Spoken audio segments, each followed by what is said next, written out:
Everyone, welcome to our next video, and today we are going to continue with exercise 7.1, and this is the part 2, or you can say the last part of 7.1. So without wasting any more time, let's dive in directly to today's topic. We had completed up to question number 6. Today we are on to question number 7, and what we have to find is find the point on the x-axis. This is really important. Find the point on x-axis which is equidistant from these 2 points.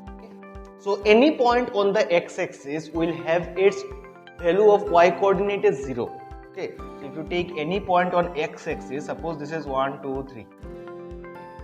What will be the coordinate of this point? This is going to be 3, 0, because there is no y coordinate, no movement towards the y-axis. So any point on the x-axis is going to be x, 0. You are not going to have any y coordinate. That is why let us assume that the point on the x-axis is x, 0 or a, 0, anything. So let the point on x-axis be a, 0. That is y coordinate we already know, it is 0. What we need to find is just a. This sum is very easy because here just have to find the midpoint of these two. Okay. Equidistant means what? Equidistant means it will be the midpoint of these two. So let's see how to solve that one. So what I mean by equidistant is, if this point is equidistant from this and this, that means distance between these 2 points and distance between these 2 points will be same. Let me show you what I mean. If this is point 2, -5, this is point -2, 9, this one. Suppose I have a here, a, 0. If this distance and this distance are equal, that means a is equidistant. That means if this point is equidistant from both these points, this distance and this distance will be equal. So distance between these 2 points will be equal distance between these 2 points. So let's write that one. So therefore, since a, 0 is equidistant from 2, -5 and -2, 9, therefore distance between a0 and 2, -5 is equal to distance between a0, -2 and 9. Between these two and these two, the distance is going to be same. So now we know the distance formula. So let's apply the distance formula on both sides. Find the. So here it is going to be 2 minus a. So 2 minus a, and here -5 minus 0. Okay, here it is going to be -2 minus a and 9 minus 0. Since we have square root on both sides, you can cancel them. Here we have 2 minus a whole square, so it is 4 minus twice a plus a square. It is just the formula of a minus b whole square. I have broken it down into a square minus twice ab plus b square. Okay, this is not going to be twice a, this is going to be 4a. So plus -5 minus 0 means -5. -5 whole square is 25. Here again we have -2 minus a. Let me do one thing which is going to, okay, let me write the formula. -2 whole square, a square minus twice ab plus b square. -2 whole square is going to be 4, and -2 into, okay, let me break it down and write so that it is easier for you and me both. -2 whole square plus, okay, this is a minus b, so it is -2 into -2 into a plus a square. 9 minus 0 is 9, 9 square is 81. What we have here is a square, we have plus -4a plus 29, and here we have again a square, this is going to be plus 4a, here we are going to have 4 plus 81, that is 80. Okay, so a square is going to cancel out. We are going to have this one on this side, so -4a, this is side changing to become -4a. This will go on that side, so it is going to be 85 minus 29. This is going to be -8a, and what we are going to have here is 6. 7 minus 2 is 5. So if I continue right here, I am going to have a equal to 56 by -8, which is going to be 7. So a equal to this minus and the 7. So if a is -7, therefore the required point is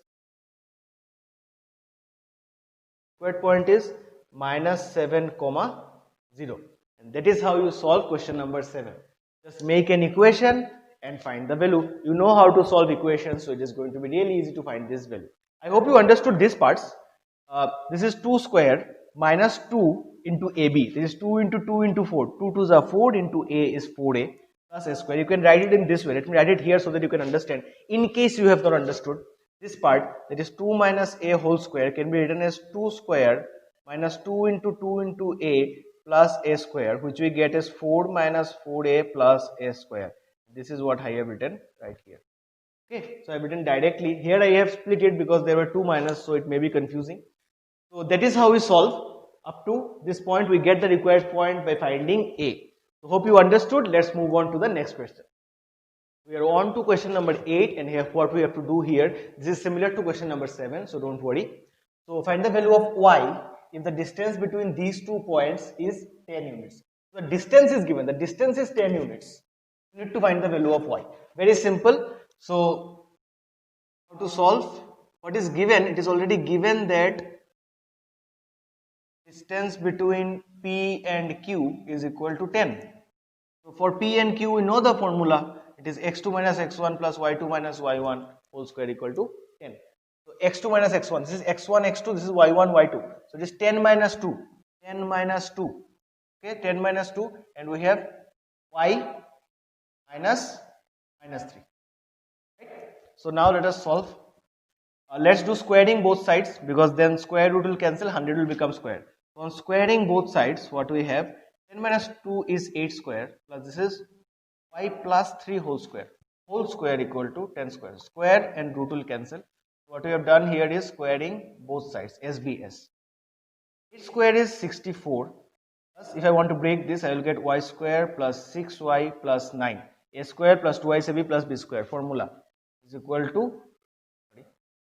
to 100. Let's have some side changes and let's see what we can do. This is y square plus 6y. 64 plus 9 is 73, and here we have minus 100 equal to 0. So it is y square plus 6y minus 27 equal to 0. Now let's try to solve this. This one, 6, we have to do middle term factorization, and what we can do here is x square plus 9 minus 3y minus 27 equal to 0. 9 minus 3 is 6, and 9 into minus 3 is minus 27. So y square plus 9y minus 3y minus 27 equal to 0. So from here we have y common, so it is y plus 9. We have minus 3 common, again y plus 9 equal to 0. Y plus 9 common, so we have y minus 3 equal to 0. So either y plus 9 is equal to 0 or y minus 3 equal to 0. So y is equal to minus 9 or y is equal to 3. Therefore, y can be either minus 9 or plus 3. These are the two possible values of y. Under both conditions, the distance between these 2 points is going to be 10 units. I hope you understood. Distance between these 2 points is given as 10. Put the formula, y will be unknown. Then just solve a quadratic equation, just like we have started from class 9. Solving quadratic equations, and you can get it. And you have done in advance. Some of the students who are having advanced maths have also done in advanced maths to solve quadratic equations. So I don't think it will be tough for you. I hope you understood. Let's move on to the last sum of the day. So here we are on to our last sum. This is question number 10. This time we don't have to find any value, rather we have to find a relation. What is the question? Find the relation between x and y such that x comma y is equidistant from this and this. That means distance between these 2 points and distance between these 2 points are going to be equal. Just like a previous sum that we did, like question number, I think number 7. So 7 we did like this, that it was equidistant point was given.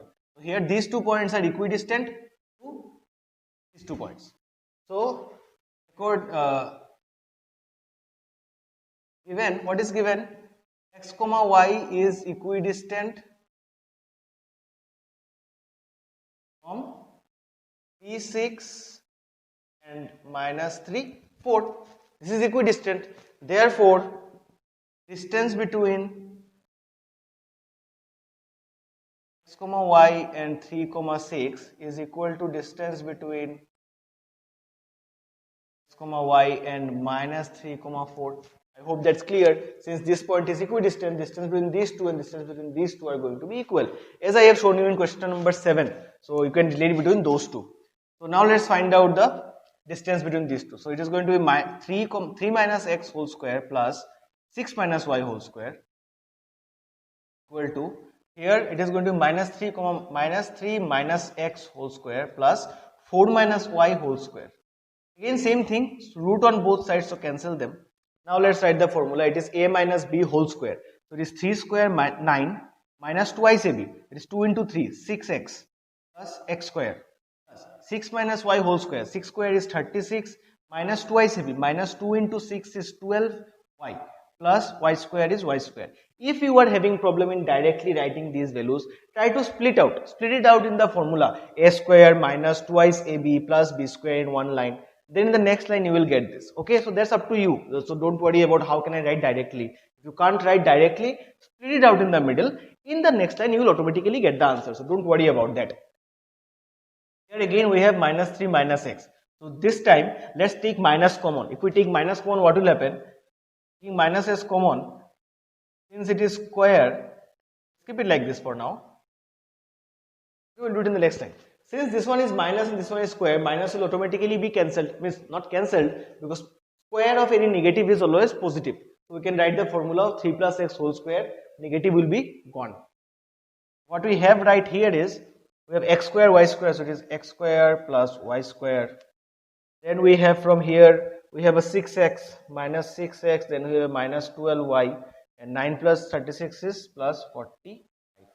So from here minus will be gone, so it is going to be 9 plus 6x plus x square plus 16 minus 8y plus y square. Now if you look carefully, x square, y square will be gone. Now let's bring in all the x, means everything on one side, let's keep one side empty. So here we have minus 6x, let's bring in this one, it's going to be another minus 6x. We have minus 12y, let's bring in this one, so it is going to be plus 8y. We have plus 45, and here we have minus 9, here we also have minus 16 equal to 0. What we have here is minus 12x, this one is minus 4y, and this is minus 25, so it is plus 20 equal to 0. So ultimately if we take 4 common, let me erase this question so that we can get some space. I am moving from this line to here. If we take minus 4 common, in that case what we have is 3x plus y minus 5 equal to 0. So let's change the side of this, and we have 3x plus y minus 5 equal to 0, which is the required relationship between x and y. So that's how we solve in order to find a relation. Here we don't have to find the value, we just have to make an equation where there is the presence of x and y.